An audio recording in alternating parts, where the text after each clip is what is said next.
नमस्कार दोस्तों, पिछले महीने से बांग्लादेश के स्टूडेंट भारी संख्या में सड़क पर उतर के प्रोटेस्ट कर रहा है। शुरुआत में तो ये प्रोटेस्ट बहुत ही पीसफुल लग रहा था, लेकिन अब हालातों ने बड़ा ही खतरनाक और हिंसक मोड़ ले लिया है। देश भर के स्कूल्स और कॉलेज को भी शट डाउन कर दिया गया है बांग्लादेश सरकार ने। इस वायलेंस क्राइसिस में कम से कम 150 लोग भी मारे जा चुके। बांग्लादेश के प्रोटेस्टर अब डिक्टेटर कहकर पुकार रहे हैं प्राइम मिनिस्टर शेख हसीना को। आखिर क्या कारण है इन सब के पीछे? आइए समझते हैं इस पूरी सिचुएशन को विस्तार से आज के इस वीडियो में। इस प्रोटेस्ट के पीछे सीधा कारण है दोस्तों रिजर्वेशन। बांग्लादेश के स्टूडेंट प्रोटेस्ट कर रहा है कोटा सिस्टम के खिलाफ। वो कोटा सिस्टम जिसके अनुसार 56% नौकरियां बांग्लादेश के पब्लिक सेक्टर में रिजर्व है इनके अलग अलग सेक्शन ऑफ सोसाइटी के लिए, और 44% नौकरियां जो मेरिट के बेसिस पर मिल सकते हैं। इससे बेहतर तरीके से समझने के लिए हमें बांग्लादेश के हिस्ट्री में जाना पड़ेगा। आजादी मिलने से पहले बांग्लादेश पाकिस्तान का एक हिस्सा हुआ करता था। उस वक्त इसे ईस्ट पाकिस्तान के नाम से जानते थे और आज के दिन के पाकिस्तान को वेस्ट पाकिस्तान कहा जाता था। उस समय ईस्ट पाकिस्तान के लोग यहाँ बंगाली बोलते थे और 10% लोग उर्दू भाषा में बात किया करते थे, लेकिन फिर भी वेस्ट पाकिस्तान ने उर्दू भाषा को इम्पोज किया इस ईस्ट पाकिस्तान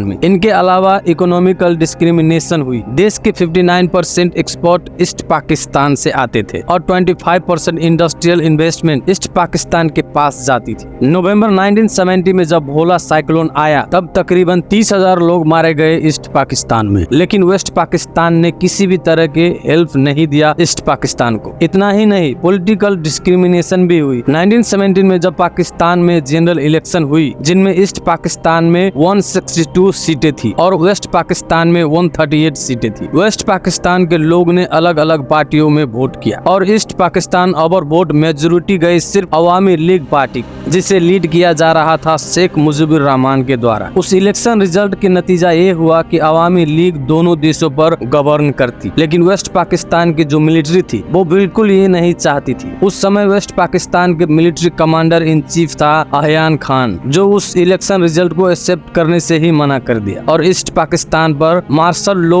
इम्पोज कर दिया गया। और उसके रिस्पांस में शेख मुजीबुर रहमान भी सिविल प्रोटेस्ट करना शुरू कर दिया था। उसी समय वेस्ट पाकिस्तान के मिलिट्री ने बहुत भारी स्केल पर अत्याचार की ईस्ट पाकिस्तान पे। शेख मुजीबुर रहमान को अरेस्ट कर लिया गया और लाखों लोगों को रेप और मर्डर करा गया। करीब 1 करोड़ लोगों को शरण लेनी पड़ी इंडिया में और तकरीबन 50% पॉपुलेशन ईस्ट पाकिस्तान से इंटरनली डिस्प्लेस हुई इंडिया में। इसी के बाद ही था कि हमें 1971 में बांग्लादेश लिबरेशन वार देखने को मिला, जिसमें इंडिया ने बांग्लादेश को इस वार से आजाद कराया था। ईस्ट पाकिस्तान में जिन लोगों ने आजादी की ये लड़ाई लड़ी, जिसके वजह से बांग्लादेश एक आजाद देश बना और फ्रीडम फाइटर हुई। यही फ्रीडम फाइटर आज के डेट में रिलीवेंट है कोटा सिस्टम की वजह से, क्योंकि बांग्लादेश के इस कोटा सिस्टम ने 30% जॉब को रिजर्व करके रखा हुआ है फ्रीडम फाइटर के ग्रैंड चिल्ड्रेन के लिए। इसके अलावा कुछ और रिजर्वेशन है, जैसे कि औरतों के लिए 10%, जिला कोटा 10%, 5% है माइनॉरिटी के लिए और 1% रिजर्वेशन है उन लोगों के लिए जो फिजिकली डिसएबिलिटीज है। अगर इस सभी नंबरों को देखा जाए तो 56% रिजर्वेशन बनती है। 56% रिजर्वेशन में सिर्फ 30% है फ्रीडम फाइटर का कोटा। इनमें से सबसे इंटरेस्टिंग रिजर्वेशन है फ्रीडम फाइटर का, क्योंकि इसकी शुरुआत 1972 से ही हो गई। आजादी मिलने के सिर्फ 1 साल बाद इसके मिनिस्ट्री ऑफ कैबिनेट सर्विस उस साल एक ऑर्डर इश्यू किया था कि फ्रीडम फाइटर के लिए एक कोटा होना चाहिए, क्योंकि जिन लोगों ने अपना जीवन दांव पर लगाया और संघर्ष किया अपने देश को आजादी दिलाने के लिए, उन लोगों के लिए 10% कोटा रिजर्व किया जाएगा। गौर करने वाली बात यह है कि ये चीज सिर्फ फ्रीडम फाइटर के लोगों के लिए ही था। बाद में जाकर इस कोटा को बढ़ाकर कहा गया कि फ्रीडम फाइटर के साथ साथ फ्रीडम फाइटर के बच्चे को भी ये कोटा मिलेगा और 2010 में कहा गया कि उनके बच्चे के बच्चे को भी ये कोटा दिया जाएगा। 2010 की इस ग्रैंड चिल्ड्रेन वाले फैसले के बाद 2012 और 13 में बड़ी मूवमेंट हुई थी बांग्लादेश में इस कोटा सिस्टम के खिलाफ। करीब 4 लाख ग्रेजुएट में से हर साल सिविल सर्विस को सिर्फ 3000 स्टूडेंट ही कंप्लीट कर पाते हैं बांग्लादेश। काफी खराब हालात है और नौकरियों की सख्त जरूरत है बांग्लादेश में। फरवरी 2018 में बांग्लादेश के साधारण छात्र अधिकार संरक्षण ने कोटा रिफॉर्म की मांग। उस समय भी क्राइसिस देखने को मिली थी उस स्टूडेंट के बीच जो उस कोटा सिस्टम के खिलाफ थे और वो स्टूडेंट जो प्रो कोटा में। उसके वजह से बांग्लादेश सरकार प्रेशर में आकर अक्टूबर 2018 2018 में एक सर्कुलर इश्यू जारी किया जिसमें फर्स्ट क्लास और सेकंड क्लास कोटा सिस्टम को हटा दिया गया। बात यहीं पर खत्म हो चुकी होती, लेकिन 2021 में फ्रीडम फाइटर के कुछ लोगों ने हाई कोर्ट में पिटीशन डाली उस कोटा सिस्टम को हटाने के खिलाफ, और 5 जून 2024 यानी कि पिछले महीने हाई कोर्ट का फैसला आता है जो पिटीशन कह रहे हैं वो सही है कहकर सरकारी सर्कुलर को इलीगल डिक्लेयर कर दिया जाता है और फिर से कोटा सिस्टम को इंट्रोड्यूस किया जाता है। यही कारण था कि बांग्लादेश में फिर से प्रोटेस्ट जाग उठा था। प्रोटेस्ट करने वाले स्टूडेंट कहता है कि ये कोटा सिस्टम अनकॉन्स्टिट्यूशनल है। ओरिजिनल कॉन्स्टिट्यूशन में ये कहीं नहीं लिखा हुआ है कि फ्रीडम फाइटर की अगली जनरेशन को भी जॉब में रिजर्वेशन मिलेगी। ये फ्रीडम फाइटर को रिजर्वेशन देना समझ में तो आता है क्योंकि वो लोग देश को आजादी दिलाने में अपना जान जोखिम में डाला था, लेकिन उसके अगले जनरेशन को रिजर्वेशन देना सिर्फ इसीलिए कि उनके ग्रैंडफादर फ्रीडम फाइटर थे। बात सिर्फ इसका ही नहीं है, इस रिजर्वेशन में करप्शन के भी आरोप लगे। एक्चुअली में ये कौन डिसाइड करेगा कि फ्रीडम फाइटर कौन है या कौन नहीं? बांग्लादेश की सरकार ने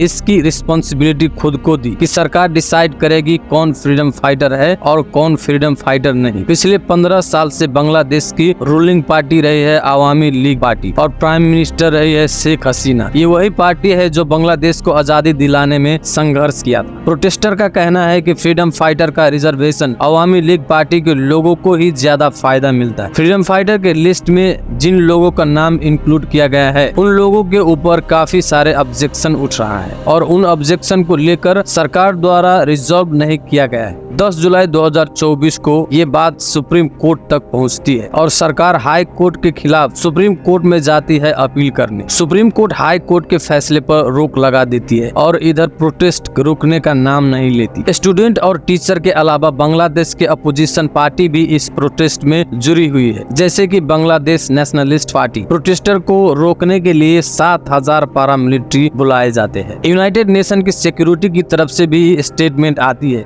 कि डेमोन्स्ट्रेशन के खिलाफ सरकार कोई भी थ्रेट और वायलेंस ना करे। सरकार मिनिस्ट्री कहती है कि सरकार प्रोटेस्टर से बातचीत करने के लिए तैयार है और ये भी कहती है कि सुप्रीम कोर्ट में अर्ली हियरिंग की कोशिश की जा रही है ताकि जल्द से जल्द फैसला हो सके। इधर ढाका यूनिवर्सिटी के स्टूडेंट नारे लगाते हैं कि हम अपने भाइयों का खून बर्बाद नहीं जाने देंगे। इन तनावपूर्ण कंडीशन के बीच प्राइम मिनिस्टर शेख हसीना के तरफ से इरेस्पॉन्सिबल रिमार्क्स आते हैं। वो बातों को ट्विस्ट करके कहती है कि प्रोटेस्टर को इतनी नफरत क्यों है फ्रीडम फाइटर से। अगर फ्रीडम फाइटर के पोते पोतियों को रिजर्वेशन नहीं मिलेंगे तो क्या रजाकार के पोते पोतियों को रिजर्वेशन मिलेगा? शेख हसीना नहीं बल्कि उसके सारे बड़े बड़े अधिकारियों को भी यही कहना है। आखिर क्या है ये रजाकार? रजाकार दोस्तों एक पेरिश शब्द है जिसका मतलब होता है वॉलंटियर या हेल्पर। 1971 की वार में रजाकार एक पारा मिलिट्री ग्रुप था जो एक्चुअली वेस्ट पाकिस्तान को सपोर्ट कर रहा था। दूसरी तरफ मुक्ति बाहिनी सेना थी जो बांग्लादेश को आजाद कराने के लिए फाइट कर रहा था। इस रजाकार में तकरीबन 50,000 लोग थे जिसने वेस्ट पाकिस्तान को सपोर्ट किया और ईस्ट पाकिस्तान में हो रहे अत्याचार को इनक्रेज। 1973 में जब शेख मुजीबुर रहमान की सरकार बनी तब उन्होंने इंटरनेशनल क्राइम ट्रिब्यूनल एक्ट को लागू किया इन्हीं रजाकारों को ढूंढने के लिए और पुनिश करने के लिए, और 37,000 रजाकार को आइडेंटिफाई किया जिनमें से 26,000 रजाकार को माफ कर दिया गया। उन्हीं रजाकार में से 6 लोगों को 2022 में फांसी की सजा हुई। अब यहाँ समझ सकते हैं कि बात क्या है दोस्तों। रजाकार का मतलब है गद्दार, एंटी नेशनल, देशद्रोही। अगर कोई भी प्रोटेस्ट कर रहा है इस रिजर्वेशन को लेकर तो क्या उसे देशद्रोही कहा जाएगा? नहीं कहा जाएगा। ये तो वही पुरानी स्ट्रेटेजी है। अगर कोई भी सरकार के खिलाफ बोलते हैं और सरकार को पसंद नहीं आता तो वो उसको देशद्रोही घोषित कर दिया जाएगा। लेकिन सच बात तो ये है दोस्तों, एक सच्चा देशभक्त अपनी सरकार से भी अपना देश बचा सकता है। डेमोक्रेसी सिर्फ ये नहीं होता कि हर एक 5 साल के बाद वोट देने चले आओ। डेमोक्रेसी का एक डायनामिक सिस्टम होता है जहाँ पर देश के जनता राजनीति को जानना चाहिए। अगर प्रोटेस्टर कह रहा है कि हम इसके खिलाफ है जो रिजर्वेशन फ्रीडम फाइटर के आने वाले जनरेशन को मिल रही है, तो क्या वो प्रोटेस्टर इस फ्रीडम फाइटर के खिलाफ है? जब शेख हसीना के सरकार 2018 में इस कोटा सिस्टम को हटाने के लिए सर्कुलर इश्यू जारी किया था तब क्या शेख हसीना के सरकार भी फ्रीडम फाइटर को नजरअंदाज कर रही थी? अगर बांग्लादेश में इस प्रोटेस्ट को रोकना है तो बांग्लादेश के सरकार को जॉब की कमियों को पूरा करना पड़ेगा क्योंकि ये प्रोटेस्ट उसी से रिलेटेड है। दोस्तों अगर ये वीडियो अच्छा लगा है तो चैनल को सब्सक्राइब करना नहीं भूलिएगा। बहुत बहुत धन्यवाद।